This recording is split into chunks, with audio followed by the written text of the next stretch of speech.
السلام عليكم ورحمة الله وبركاته. اللهم صل وسلم وبارك على سيدنا محمد. ازيكم يا حبايبي، عاملين ايه؟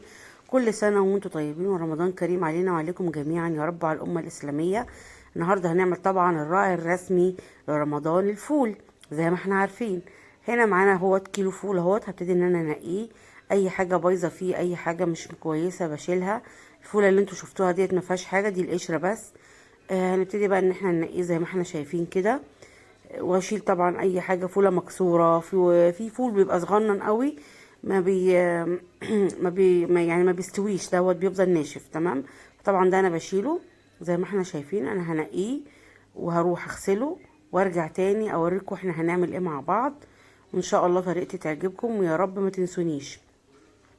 زي ما احنا شايفين اهوت. غسلت الفول زي ما احنا شايفين، غسلته مره واتنين وتلاته طبعا عشان التراب. وزي ما احنا شايفين انا بقول لكم الفوله ديت تحفه. الفوله دي انا جايباها من راجل اللي هو بيدمس اصلا، يعني هو بيعمل فول، فهو قال لي الفوله دي حلوه. وفعلا الفوله طلعت جميله جدا. هنا بحط عليها ميه من الحنفيه عادي خالص، مفيش اي حاجه. تمام. هنقعه بقى هنا كده زي ما احنا شايفين لمده 12 ساعه. ليه بقى؟ اي غازات فيه، اي حاجه بتطلع منه، وبغير عليه الميه مره واتنين زي ما احنا شايفين اهوت. اهو بعد ما اتنقع 12 ساعه، وطبعا غيرت عليه كذا مره. فوله بسم الله ما شاء الله نفشت اهيت وحلوه. هنبتدي ان احنا نحطها في القدره بقى. هنا معايا كوبايه عدس اصفر، ومعايا كوبايه فول مدشوش. ليه بقى الفول المدشوش؟ العدس اولا بيخلي لونه حلو وطعمه حلو، والفول المدشوش هو اللي بيديله التقل بتاعه والسماكه بتاعته. تمام. ما بيبقاش خفيف. بدل ما احط نشا، بدل ما احط دقيق، بدل ما احط رز، لا، الحاجات دي كلها بتخلي لون الفول مش حلو. انما لما احط الفول مدشوش مع العدس بيدوا تقل للفوله، وغير كده طعم حلو جدا. ومفيش اي حاجه يعني ما بقاش ليه اي طعم تاني غير هما ايه؟ الفول والعدس.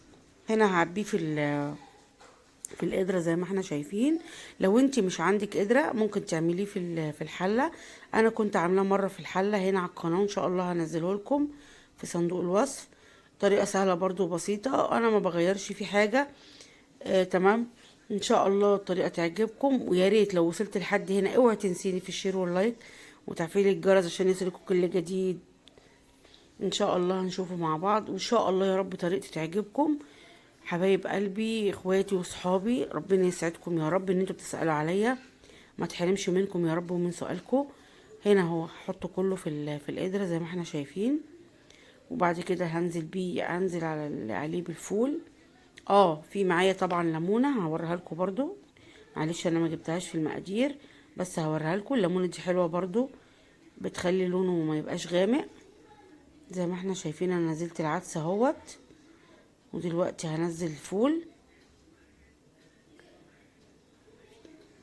والميه لازم تكون سخنه، ما تكونش ميه ساقعه، عشان الميه لو انت حطيتي ميه ساقعه هتسود الفوله. هنا اهو حطيت الفول المدشوش اهو. تمام اهو، بسم الله ما شاء الله جميل اهوت. وهي هحط الليمونه اهيت. تمام. هروح بقى اجيب ميه سخنه علشان خاطر نحط عليه الميه السخنه بتاعته اهي. هغطيه كله بالميه السخنه.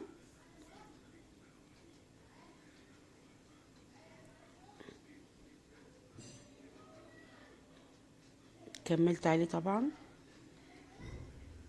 على طول بقى. طول ما انت طول ما هو على النار، يا اما الكاتل فيه ميه سخنه، يا اما تحطي حله على النار او كنكه يكون فيها على طول ميه سخنه. اوعي تزوديه ميه ساقعه، لازم الميه تكون سخنه. لان لو انا مره كنت بعمله عملته بميه ساقعه اسود مني. اقول لك الصراحه، انا هو ولعت عليه زي ما احنا شايفين. بصوا، اول مره طبعا اول ما بولع الميه النار بتبقى عاليه عليه، وهسيبها عاليه لحد ما يغلي، وبعد كده نوطي عليه خالص زي الشمعه. تمام. هنا هو ابتدى يغلي اهو زي ما احنا شايفين. هطفي بقى على العين الكبيره ديت وهنقله على العين الصغيره، وهوطي عليه خالص شمعه، وسيبيه بقى براحته بقى. اهو زي ما احنا شايفين العين اهي. هبتدي اوطيها خالص.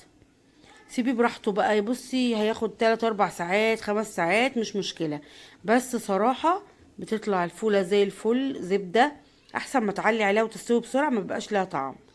انما لما توطي عليها خالص وتسيبيه براحته يستوي مع نفسه، بصراحه بتبقى الفوله جميله جدا جدا جدا.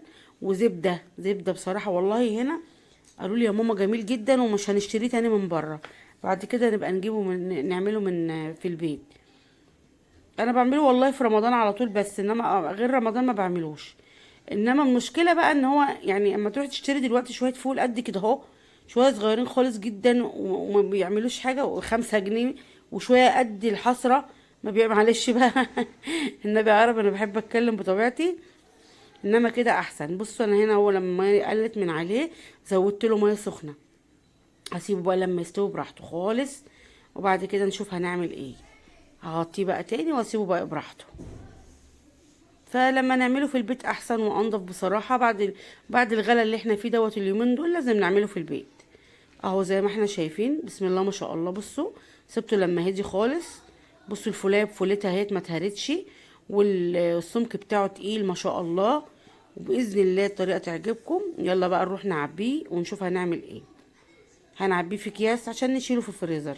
اهو بصوا انا عبيت في اكياس، وهنا كنت عامله طبق علشان خاطر بقى ندوقه. وان شاء الله يا رب تكون الطريقه عجبتكم، ويا ريت بقى ما تنسونيش في الشير واللايك وتفعيل الجرس عشان يصلكم كل جديد مع قناه يومياتي انا وبناتي سوسو كمال. وان شاء الله الفول يعجبكم. وبصوا لونه جميل جدا ازاي، بسم الله ما شاء الله. والله ما حطيت لون ولا اي حاجه عليه، ده لون طبيعي. وباذن الله الطريقه تعجبكم. ويلا بقى مع السلامه واسيبكم مع الفول. باي باي.